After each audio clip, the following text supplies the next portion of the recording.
ഓം നമോ നാരായണായ. ഓം ശ്രീ ഗുരുഭ്യോ നമഃ. ശമ്പരവധം. കുട്ടികളെ, നിങ്ങൾ സുഖമായിരിക്കുന്നു എന്ന് വിശ്വസിക്കുന്നു. നിങ്ങൾക്ക് സ്വാഗതം. ഇന്ന് പറയുന്നത് പ്രദ്യുമ്നൻ ശമ്പരനെ വധിക്കുന്ന കഥയാണ്. ശ്രീകൃഷ്ണൻ്റെ പുത്രനായ പ്രദ്യുമ്നെ ശമ്പരൻ്റെ വസതിയിൽ മായാവതി വളർത്തുന്ന കാര്യം കഴിഞ്ഞ കഥയിൽ പറഞ്ഞല്ലോ. ബാലൻ ക്രമേണ വളർന്ന് സുന്ദരനായ ഒരു യുവാവായി തീർന്നു. അപ്പോൾ മായാവതി ഇത് തൻ്റെ ഭർത്താവാണെന്നുള്ള രീതിയിൽ അവനെ സമീപിച്ചു.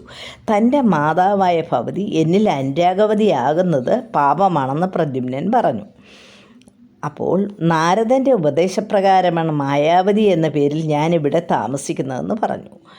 അവൾ തൻ്റെ ഭർത്താവായ കാമദേവൻ ശിവൻ്റെ നേത്രാഗ്നി ദഹിച്ചെന്നും ശിവൻ്റെ അനുഗ്രഹത്താൽ രുക്മിണിയുടെ ഉദരത്തിൽ അങ്ങ് വന്ന് പിറന്നതാണെന്നും പറഞ്ഞു. പിന്നെ ശമ്പരൻ മായയാൽ കുഞ്ഞിനെ എടുത്തു കൊണ്ടുപോയി കടലിലിട്ടു. അത് ഒരു മത്സ്യം വിഴുങ്ങി. ആ മത്സ്യത്തെ കിട്ടിയ മുക്കുവൻ അത് രാജാവിന് നൽകി. രാജാവ് ആ മത്സ്യത്തെ എൻ്റെ കയ്യിൽ പാചകം ചെയ്യാനായിട്ട് തന്നു. അതിനെ കീറിയപ്പോൾ അങ്ങയെ കണ്ടു. നാരദൻ്റെ ഉപദേശപ്രകാരം ഞാൻ മായാവതിയായിട്ട് വന്ന് അങ്ങയെ ആരും അറിയാതെ വളർത്തിയതാണെന്നും മായാവതി പറഞ്ഞു. അങ്ങനെ ശിവൻ്റെ കാരുണ്യത്താൽ കൃഷ്ണൻ്റെ മകനായിട്ടാണ് വീണ്ടും കാമദേവനായ അങ്ങ് ജനിച്ചതെന്നും പറഞ്ഞു. അങ്ങയുടെ അമ്മയെ കാണാൻ ഉടനെ പോകണമെന്നും രുക്മിണി പുത്രൻ നഷ്ടപ്പെട്ടതിൽ കണ്ണുനീരോടുകൂടി ജീവിക്കുകയാണെന്നും പറഞ്ഞു.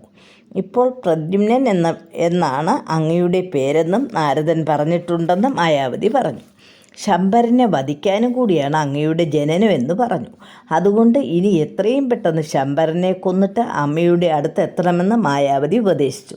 പരമശിവൻ്റെ അനുഗ്രഹത്താലുണ്ടായ പ്രദ്യുമ്നന് സർവ്വവിധ ആയുധവിദ്യകളും യുദ്ധമുറകളും ജന്മനാ തന്നെ ലഭിച്ചിരുന്നു. മായാവതിയുടെ ഉപദേശമനുസരിച്ച് യുദ്ധസന്നദ്ധനായി പ്രദ്യുമ്നൻ ശമ്പരനെ പോരിന് വിളിച്ചു.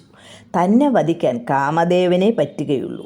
എന്നാൽ കാമദേവൻ ശിവൻ്റെ നേത്രാഗ്നിയിൽ ദഹിച്ചു പോയതിനാൽ തന്നെ ആരും വധിക്കുകയില്ലെന്നുള്ള വിശ്വാസത്തിൽ അഹങ്കാരത്തോടെ യുദ്ധത്തിനെത്തി. പ്രദ്യുമ്നന് ശമ്പരനും ഘോരമായി യുദ്ധം നടത്തി. അവസാനം രക്ഷയില്ലാതെ വന്നപ്പോൾ ശമ്പരൻ മായാപ്രയോഗങ്ങൾ നടത്തി. മായാവതിയുടെ മായ കൊണ്ട് അതെല്ലാം നശിപ്പിച്ചു. അവസാനം പ്രദ്യുമ്നൻ്റെ കൂർത്തുമൂർത്ത ശരങ്ങൾ കൊണ്ട് ശമ്പരൻ വധിക്കപ്പെട്ടു. ദേവന്മാരും മഹർഷികളും പൂക്കൾ വർഷിച്ചു. ഉടൻ തന്നെ പ്രദ്യുമ്നൻ മായാവതിയെയും കൊണ്ട് ദ്വാരകയിലേക്ക് പോയി. കൃഷ്ണന് തുല്യനായ ഒരു കോമളകുമാരൻ ഒരു സുന്ദരിയെയും കൊണ്ട് വരുന്നത് കണ്ട് ആളുകൾ അത്ഭുതത്തോടെ നോക്കി. ഇതാര് എന്ന് അവർ തമ്മിൽ ചോദിച്ചു. ആകൃതി കണ്ടിട്ട് ചിലർക്ക് കൃഷ്ണനാണെന്ന് തോന്നി. അന്തഃപുരത്തിലെത്തിയപ്പോൾ അവരെ കണ്ട രുക്മിണീദേവി ഇത് തൻ്റെ ആര്യപുത്രൻ്റെ രൂപമാണല്ലോ എന്നും തൻ്റെ മകൻ ജീവിച്ചിരുന്നെങ്കിൽ ആകൃതിയും രൂപവും പ്രായവും എല്ലാം ഇതുപോലെ ആയിരുന്നേനെ എന്നും അവൾ പറഞ്ഞു. അവൾക്ക് പുത്രവാത്സല്യം വളരാൻ തുടങ്ങി. അവനെ ആശ്ലേഷിക്കാൻ ആഗ്രഹിച്ചു നിന്നപ്പോൾ അവിടെ എത്തിയ പ്രദ്യുമ്നൻ രുക്മിണിയെ കൈകൂപ്പി വന്ദിച്ചുകൊണ്ട് അമ്മയെന്ന് വിളിച്ച് കരഞ്ഞു. രുക്മിണിയും മകരെ കെട്ടിപ്പിടിച്ച് പൊട്ടിക്കരഞ്ഞു. ആ സമയം നാരദർ അവിടെ എത്തി. കൃഷ്ണനും വന്നു. നാരദൻ ആ കുഞ്ഞിനെ സംബന്ധിച്ചുള്ള എല്ലാ കഥകളും എല്ലാവരെയും പറഞ്ഞു കേൾപ്പിച്ചു. എല്ലാം ഭഗവാന് അറിയാമായിരുന്നെങ്കിലും എല്ലാം രഹസ്യമായി വെച്ചു. തൻ്റെ പുത്രൻ നാരദൻ പറഞ്ഞതനുസരിച്ച് പ്രദ്യുമ്നൻ എന്ന് വീണ്ടും നാമകരണം ചെയ്തു.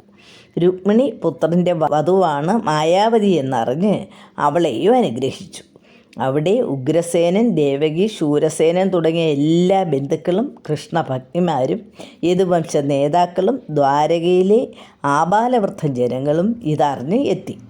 അവരെ അനുഗ്രഹിച്ചു. അങ്ങനെ പ്രദ്യുമ്നൻ ഭാര്യയോടുകൂടി ഏറ്റവും മനോഹരമായ കൊട്ടാരത്തിൽ താമസം തുടങ്ങി.